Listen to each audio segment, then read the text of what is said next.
Hi everybody, it's Ann Patchett and it's Friday, so if you haven't read this, it's new to you. Now, we have a seasonal situation going on. Sometimes there are authors and they write wonderful, wonderful books for other times of the year. So if you like Truman Capote in the spring, maybe you'll read Breakfast at Tiffany's. And in the height of summer, maybe you'll read In Cold Blood, which really invented true crime. If you haven't read In Cold Blood, go ahead and read In Cold Blood. Not now, in the summer.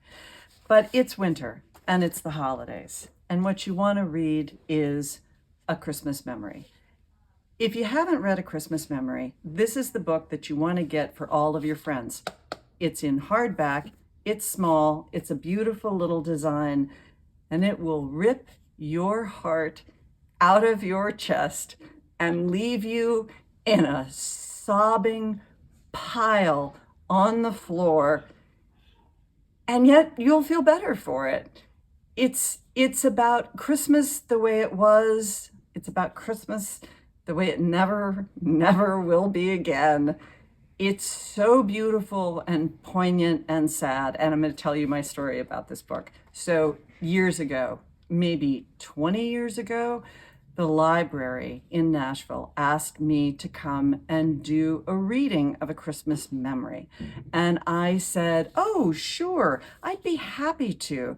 And I went down to the library and there was a big group of people. It was some fundraiser, I think, or something. I don't know what it was. And I read this out loud.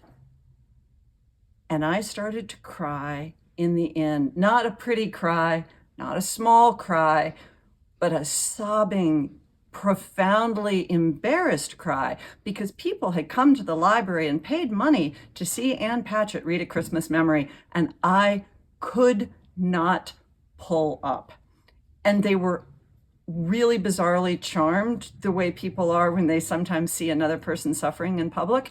And then years later, 10 years later, in my neighborhood, they were doing a neighborhood fundraiser at a holiday party, and somebody who had seen me lose it before asked me to come and read A Christmas Memory at this party where they were raising money. And so I practiced. I read this every day. I read it 5 times a day, and I never could get through the end, even by myself in my office practicing for the 5th time in one day. I could not get through the end of reading this thing out loud without crying. So you know what I did? I found medicine. There's medicine out there. Talk to your doctor. Thanks so much.